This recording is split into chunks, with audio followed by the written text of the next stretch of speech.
এটা আমার ঘর, এটা আমার চাচা থাকতো, এই ঘরে এক চাচা থাকে। এখন ওই যে গ্যাস সিলিন্ডার, ওই যে গ্যাস ভরে যে এসির গ্যাসগুলি থাকে, ওই সিলিন্ডারগুলি ওনাদের ব্যবসা করতো, উনি দোলেখালতে এনে এখানে রিপেয়ারিং করতো এখানে বাসায় 3 তলায়। আর আমার কথা হলো, বাসার মধ্যে এখানে ঘনবসতি এলাকা আমাদের ভাই, এখন বাসার মধ্যে এতগুলি সিলিন্ডার তো রাখার কোনো প্রশ্নই হয় না আমাদের। এবং বাড়িওয়ালা কিভাবে এইগুলি না, আমার কথা হলো, আমার বাড়িওয়ালা কিভাবে এগুলো অনুমতি দেয়?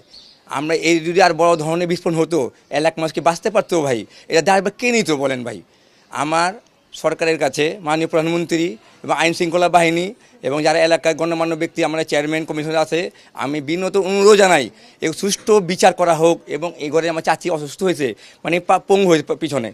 আর আমার ভাই, চাচাতো ভাই, পুরো 37টা ছেলে হয়েছে। সংসার চালানোর মতো আমাদের খুব সাধারণ ফ্যামিলি আমরা ভাই, সংসার চালানোর মতো ভাই ছেলে ছাড়া আর কেউ নাই। আমাদের এই বাড়িঘর ভাঙছে, মানুষ মরে গেলে তো ওটা টাকা দিয়ে তো কিছু হবে, সব পঙ্গু হয়ে পয়সা রয়েছে। এটা ফ্যামিলিটা কে কী চালাবে? আমাদের ফ্যামিলিটা এই মতো আর কত ফ্যামিলি যদি এই মতো হয়, বাড়িঘর রাখে, এগুলো হয়, এর কে দায় বহন করবে? এগুলো সুষ্ঠু বিচার চাই ভাই আমাদের। এবং প্রত্যেকটা বাড়ি এলাকায় আমরা অনুরোধ, এইগুলি ভাড়ায় দেওয়ার সময় এগুলি যেমন বেশি মুনাফার জন্য, বেশি বাড়ার জন্য ওনারা এইগুলি করে, মানে কেয়ার করে না। এবং সরকারের কাছে আমার অনুরোধ, এইগুলি প্রত্যেকটা বাড়িওয়ালার বিরুদ্ধে যেমন কঠোর ব্যবস্থা নেওয়া হয়, এবং যারা এইগুলি ব্যবসা করে বাড়ি ঘরে যেমন সিলিন্ডার না নেওয়া হয়। এবং আমাদের সাধারণ মানুষের নিয়ে জীবন নিয়ে যেমন ছিলিমিলি তারা না খেলে ভাই।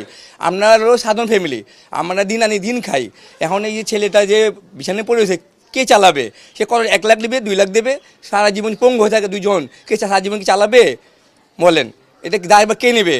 আমার মাননীয় প্রধানমন্ত্রী এবং আমার গণ্যমান্য আমার চেয়ারম্যান আছে, ওদের কাছে অনুরোধ, সুষ্ঠুভাবে বিচার করে যেমন এইগুলি ব্যবস্থা না হয়। এবার আমাদের ক্ষতিপূরণ দেবে, ক্ষতিপূরণ তো আর কী দেবে? আর ক্ষতিপূরণ তো দেওয়ার মতো কী নেয়? আর বাড়িকে ঠিক করে দেবে, 2 লাখ টাকা দেবে, 1 লাখ টাকা দেবে, কিন্তু সারা জীবন পঙ্গু হয়ে বসে থাকবে, এটা কে দায় বহন করবে?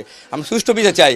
এবং বাড়ি ঘরে যেমন এইগুলি না হয়, ঘনবসতি এলাকার জন্য, এলাকার মানুষকে নিয়ে ছিলিমিলি কেন না করা হয়, এই জন্য আমি কঠিন শাস্তি চাই, বিচার চাই আমি ওনাদের কাছে থেকে। এবং প্রত্যেকটা বাড়িওয়ালাকে সতর্ক দেওয়া বড় উচিত, এগুলি বাড়ি দেওয়ার সময় জীবনে আপনি এগুলি উঠাতে পারবেন না। আমি অস্ত্র রাখতেছি, জেএমবি সদস্য, এগুলো দেখা উচিত বাড়িওয়ালার। আমি বেশি ভাড়া পাইলাম দিলাম, আমার মুনাফার জন্য মানুষের ক্ষতি হইতেছে ভাই, কিন্তু আমরা দেখি না। মানুষের চিন্তা করতে হয়, আমার নিজে চিন্তা করলে হবে না। আমি ভালো হয়ে যাই, দেশ ভালো হয়ে যাবে। খালি দেশ সরকারকে, বিরোধী দলকে দোষ দিয়ে লাভ নাই, আমার নিজে ভালো হতে হবে, তো দেশ ভালো হবে, মানুষ শান্তিতে থাকবে ভাই। আমার অনুরোধ ভাই আপনাদের কাছে, আপনারা সুন্দরভাবে এটা উপস্থাপন করবেন এবং সঠিক বিচার চাই আমি ভাই। আমি ক্ষতিপূরণ চাই, আর কেউ চাই না। বাস আল্লাহ পাকে লাখ লাখ শুকুর, আমাদের জানের আল্লাহ বাঁচাইছে, রোজার মাস, আল্লাহকে লাখ লাখ শুকুর। শব্দ শোনার সাথে সাথে আমার বাচ্চা আর আমার স্বামী বলতেছে যে ভূমিকম্প হয়েছে, কিন্তু আমরা ওই ঘরে বসা থাকাকালীন ওই জ্বালানা যা দেখতেছি, বাইরে প্রচণ্ড মানে আগুনের একটা এমন বের বের হয়ে এই দিকটা পুরো আগুনে আগুনে হয়ে যেতেছে। আর আমাদের ছাদের উপর আগুন জ্বলতেছে, আর নিচটা পুরো একদম অন্ধকার হয়ে গেছে ধোঁয়ায়। আমাদের টিন ভাঙার পরে সাথে সাথে পুরো বাড়ি অন্ধকার হয়ে গেছে। আমরা বের হয়ে এখানে জাস্ট দাঁড়াইছি, তখন দেখি মানে সব কিছু ভাঙা এই নিচে পড়ে আছে। তারপরে আমি জিজ্ঞেস করতেছি যে আমরা যখন বাইরেতেছি, তো এই ঘরের আমার হৃদয় আর ওর আম্মা কই? তখন আমার ভাসুরের ছেলে জব দিছে, বউ আমরা এইখানে, আমাদের বাঁচান। তারপরে সাথে সাথে আমরা যাই ওইখানে, আমার ছেলে আর আমি এইখানে এই টিনটুন সরায় ওদেরকে কোনো মতো করে বের করছে। আমার ছেলের হাত পা সব এগুলো স্যান্ডেল ট্যান্ডেল কাইটা গেছে। তারপরে আমি ছুইটা যায়, একা পারতেছিলাম না, ছুইটা যায় বাসার বাইরের সবারই চিৎকার করে ডাক দিছি, সবাই আসছে।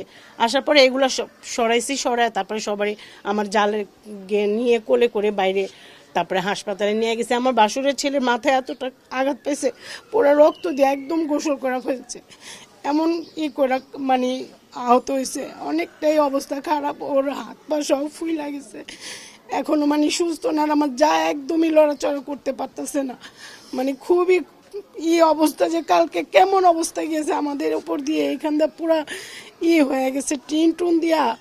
আর মানে ওনারা কেউ আমাদের এই ব্যাপার নিয়ে কোনো খোঁজ খবর নেয় নাই যে আমাদের এখানে কি হইলো, কেউ এসে কোনো কিছু জিজ্ঞাসা করেনি, ধরেও নেই।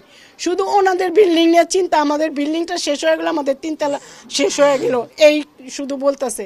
আমাদের এখানে যে এতটাই হইলো, কেউ আসেও নেই, আমাদের কোনো সাহায্য সহযোগিতাও করেনি, আর কেউ জিজ্ঞেসও করেনি এই ব্যাপারটা যে এত একটা ভয়াবহ হইলো। ওনারা ওনাদের বিল্ডিং ভেঙেছে এই নিয়ে টেনশন, যে আমাদের একতলা একদম শেষ হয়ে গেল, আমাদের 3 তলা একদম শেষ হয়ে গেল। এটা কি মানুষের মানবিকতা বলেন? আমাদের মানে 70 বছর ধরে বাসাটা ভাঙা, এই ইউনিয়নের মালিক লিটন ভাই আমাদের বাসার দেখা ঠিক করে ধুয়ে গেছে, বুঝছেন। আমাদের বাসাটা অনেক ভাঙা, মাননীয় প্রধানমন্ত্রীর কাছে আমাদের অনুরোধ, আমাদের যেমন বাসাটা পুরো ঠিক করে দেওয়া হয় এবং এখন যে ক্ষতিপূরণ হয়েছে আমার ভাতিজার ভাবির সম্পূর্ণ যেমন তারা বহন করে।